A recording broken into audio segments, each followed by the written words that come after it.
खुली आंखें सारे ब्रह्मांड को देख सकती है, लेकिन 4 इंच दूर कान लगे हुए हैं, इनको नहीं देख सकती। इनको देखने के लिए इन आंखों के सामने दर्पण रखना पड़ता है, शीशा, तब ये कान दिखाई देते। सही कह रहा हूं या गलत कह रहा हूं? बस शीशा ही अध्यात्म है, जो भीतर की ओर हमें मुड़ना सिखाता है। ठीक है, तो आप अगर नित्य प्रति मेरे ये एपिसोड देख रहे हैं, तब आपको समझ में आएगा। हम एक एक कदम आगे बढ़ेंगे योग की धारा में। शरीर, प्राण और विचार के मध्य संतुलन बनाने का प्रयास करेंगे। पिछले एपिसोड में मैंने आपको बताया था कि ये जो पैर हैं, पैरों का पंजा, ये सेवक का प्रतीक है, यही चलता है। एक विराट सागर, एक छोटा सा कंकर आप फेंकिए, वो भी उसकी तरंग बनाता, उसको कितना परिश्रम करना पड़ता है, इसका एहसास हमें नहीं है। तो कोई भी घटना अकारक नहीं है। प्रकृति ने हमारे शरीर के भीतर जो भी रचना का अद्भुत सौंदर्य प्रकट किया, उसे देखने के लिए भारतीय ऋषियों ने योग प्रस्तुत किया। तो ये छोटे छोटे बाल कैसे काम कर रहे हैं शरीर में, कैसे एंगलों के प्रभाव से बॉडी बदलती है, ये सारी एक यात्रा है, अभिनव यात्रा है योग के अभिनव प्रयोग में। तो अभी तक आपने हमारा YouTube चैनल सब्सक्राइब नहीं किया तो कर लीजिए। ये एक धरती पे सरल तरल प्रसन्नचित्त मानव को लाने का अभियान है। ठीक है, अब हम यात्रा शुरू करते हैं।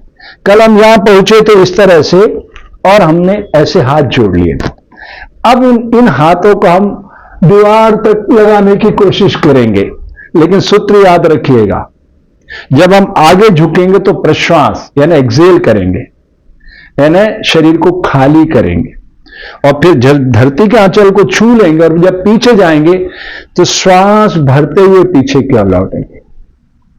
फिर जो आप सोच रहे हैं उसी का कल्टीवेशन प्रोसेस है प्रकृति के पास। धरती बोए बीज का विस्तार करती है हजारों गुना। ठीक है, तो मैं ये नहीं कहता कि आज ही आप 108 कर लीजिए, लेकिन सनातन संस्कृति का पूर्णांक 108 है। अब आप यात्रा, आप देखिए, योग कोई प्रतिस्पर्धा का विषय नहीं, आत्मावलोकन का विषय है। आप खुद मूल्यांकन कीजिए कि आपके शरीर की अवस्था कैसी है, आप कितना कर सकते हैं। ठीक है, तो आप चाहें तो 10 बार करें, 11 बार करें, ऐसे एक एक कदम रोज बढ़ाइए तो 108 दिन में तो आप पहुंच ही जाएंगे। मान लो आपने 10 बार किया और एक दिन एक बढ़ाया, अगले दिन 11, 12, तो 108 दिन का ही तो पैकेज है। वो करके देखिए, जब आप 108 पहुंच जाएंगे तो आपके शरीर के भीतर जो परिवर्तन होते हैं उससे आपको अनुभव मिलने लग जाएगा सीधा सीधा। तो चलिए अब यात्रा शुरू करते हैं।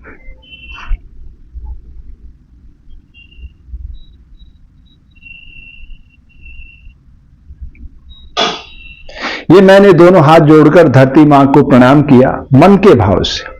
अब मैं धरती के आंचल के पास लेके जा रहा हूं अपने को खाली करके।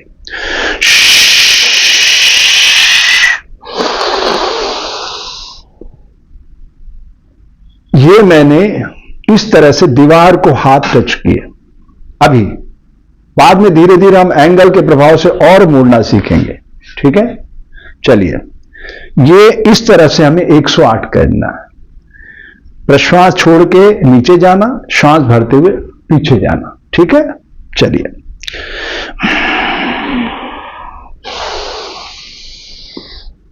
एक, 2, 3, 4, 5, 6, 7, 8, 9, ये 10। ये आपका पहला दिन पूरा हो गया। अब 11, अगले दिन 11,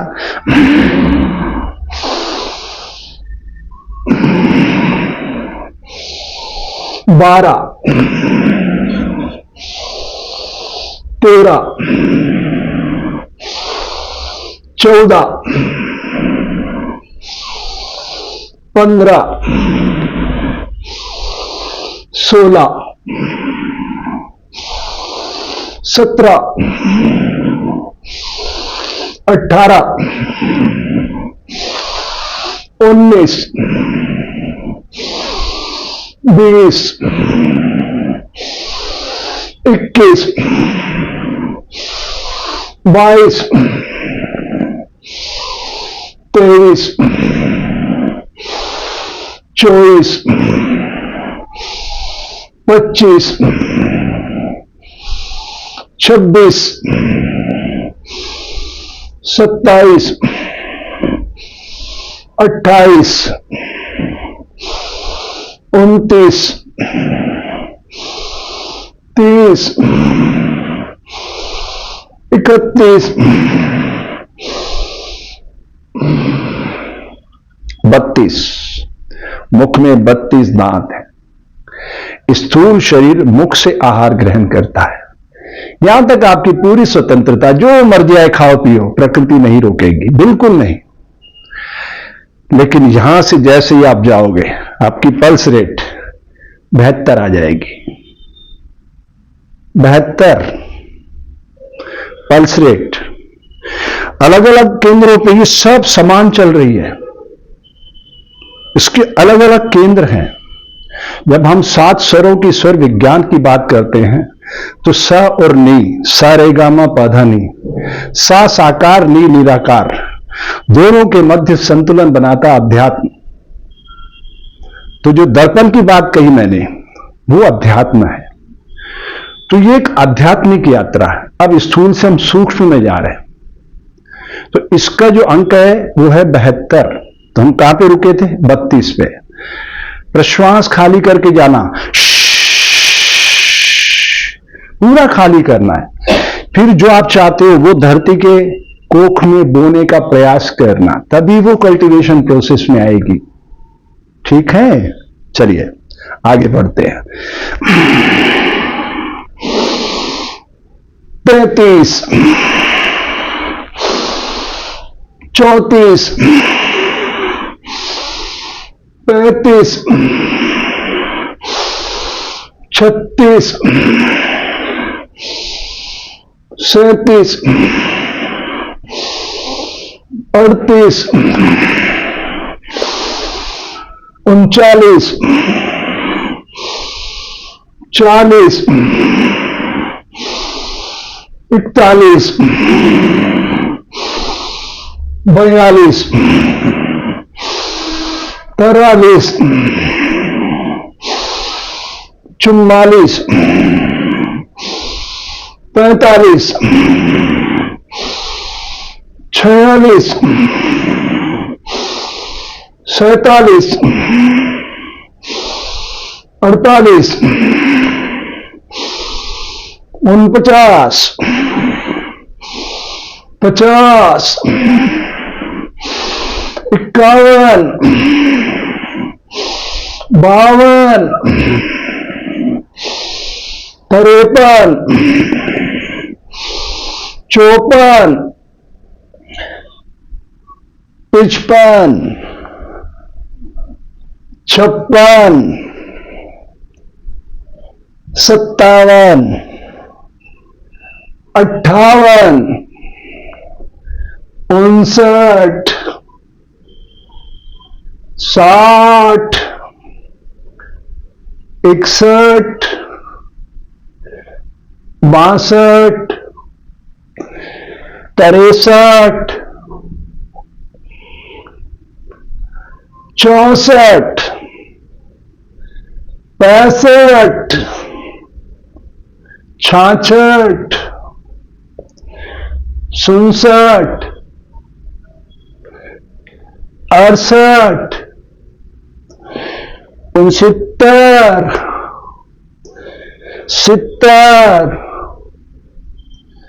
71, 72। सूक्ष्म जगत प्राण से आहार ग्रहण करता है। जैसे ही शरीर में प्राण उतरता है, डिवाइस में प्राण, अपान, समान, व्यान, उदान, 5 तरह की वायु का रूपांतरण हो जाता, पलक झपकने से पूर्व। क्या अद्भुत संयोजन है प्रकृति का। तो मैंने यहां श्वास प्रश्वास का आधार छोड़ दिया, अब अपने आप वो श्वास प्रश्वास चल रहा है। वो डाटा प्रोग्रामिंग हो गया उसका कि नीचे जाते हुए एक्सेल, ऊपर उठते हुए इनहेल। कहां पहुंच गए? स्थूल से सूक्ष्म में। अब कारण जगत, ये बहुत ही पावरफुल है।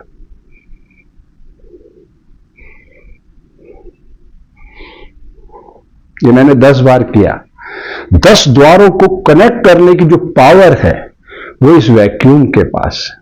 इसके पास वैक्यूम है, इसे कोई शस्त्र काट नहीं सकता, कोई अग्नि जला नहीं सकती, कोई जल भिगो नहीं सकता। प्रकृति के इस विहंगम दृश्य को देखने के लिए अब हम अगले पड़ाव की ओर जा रहे हैं, कारण जगत की ओर। वही सैटेलाइट प्रोवाइडर की तरह काम कर रहा है जिसे मैं सहस्त्रार चक्र कहता हूं। ठीक है, अब उस सहस्त्रार चक्र से हम जुड़ेंगे। नीचे जाते समय खाली है।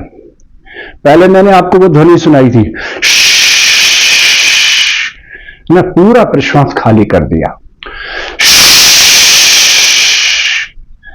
फिर श्वास अपने आप भरेगा। आप रिक्त करके तो देखो, जैसे आपने रिक्त किया प्रकृति तुरंत भरेगी, खाली कुछ नहीं रहने देती है। तो चलिए, अब ये तीसरा चरण है, इसको हम 36 बार करेंगे। 72 बार कर चुके हैं, अभी 73 बार में जा रहे हैं।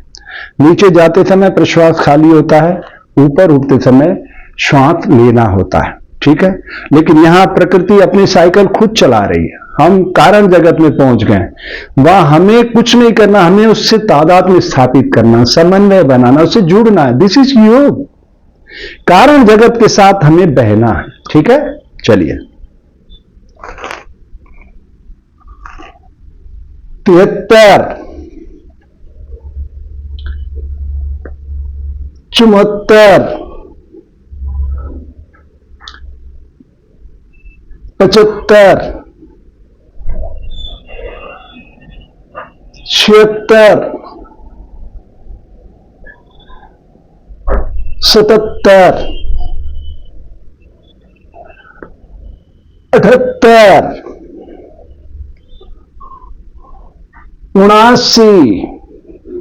79, 80, 81, 82,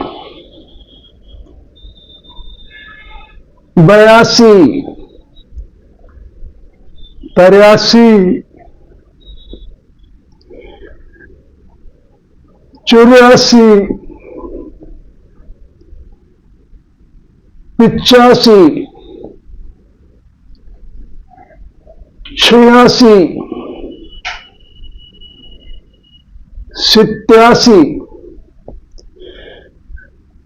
88, 89,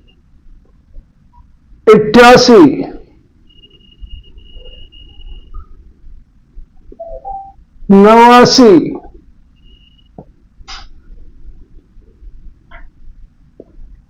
91,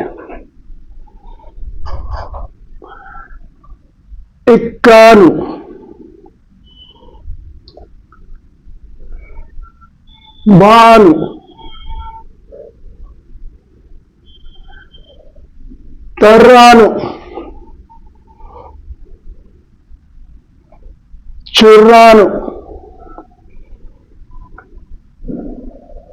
93, 94, 95,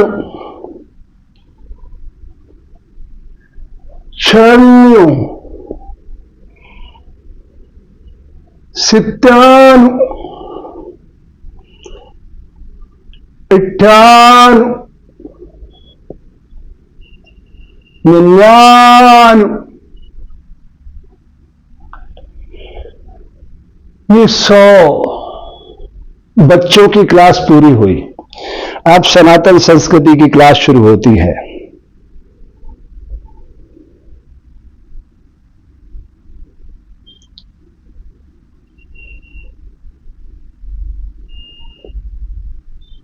वन,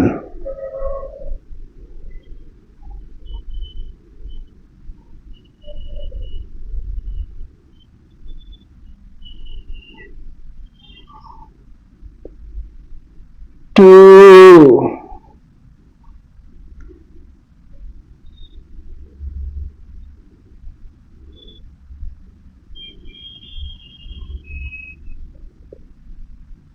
3,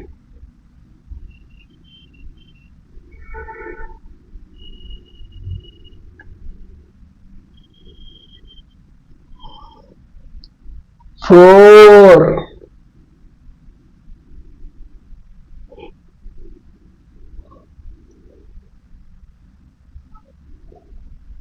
5,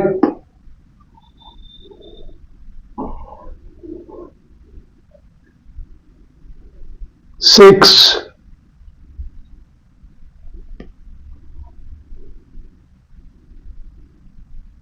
7,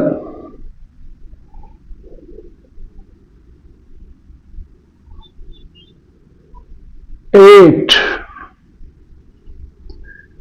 इस तरह से आपकी कमर इतनी शक्तिशाली हो जाएगी, आपकी सर्वाइकल की प्रॉब्लम, आपके लिए स्लीप डिस्क सब जड़ मूल से एकदम पवित्र हो जाएगी, पूरी स्पाइन, पूरी स्पाइन। लेकिन अभ्यास धीरे धीरे ही बढ़ाना चाहिए, ठीक है। तो शरीर, प्राण और विचार के मध्य संतुलन बनाना ही योग है। योग यूनिवर्सल है, जिसे देश, धर्म तथा जातियों में नहीं बांटा जा सकता। प्रकृति की दिव्य भाषा मौन है। ये 90 डिग्री पर मानव शरीर चलता फिरता है, इस पर पेड़ खड़ा है, तो पेड़ से सीखना होता है। प्रकृति की बगिया का सबसे मुखर लेकिन मौन साधक पेड़ है। अपनी हर पत्ती को ऑक्सीजन की फैक्ट्री में तब्दील करता है, छाया देता है, फल देता है, औषधि देता है, वृष्टि को बुलाता है, धरती की कोख में जल को उतारता है, उलीच कर ग्रीष्म ऋतु में अधों तक पहुंचाता है, सब जीवों के कल्याण की भावना रखता है और मरने के बाद आपके घरों की शोभा बढ़ाता है। तो उसकी कोई मांग है? तो मुझे बताइए, आपके ये दोनों हाथ अभी क्या कर रहे हैं? ये मांग रहे हैं।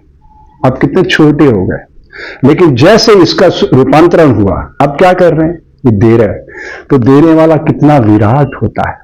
तो प्रकृति के इस विहंगम दृश्य को देखने के लिए आप मेरे साथ सहभागी बनिए। मैं आपको उस पवित्रता से परिचित कराऊंगा जो भारतीय ऋषि आप तक पहुंचाना चाहते थे। ठीक है, आपके मंगल की कामना करता हूं।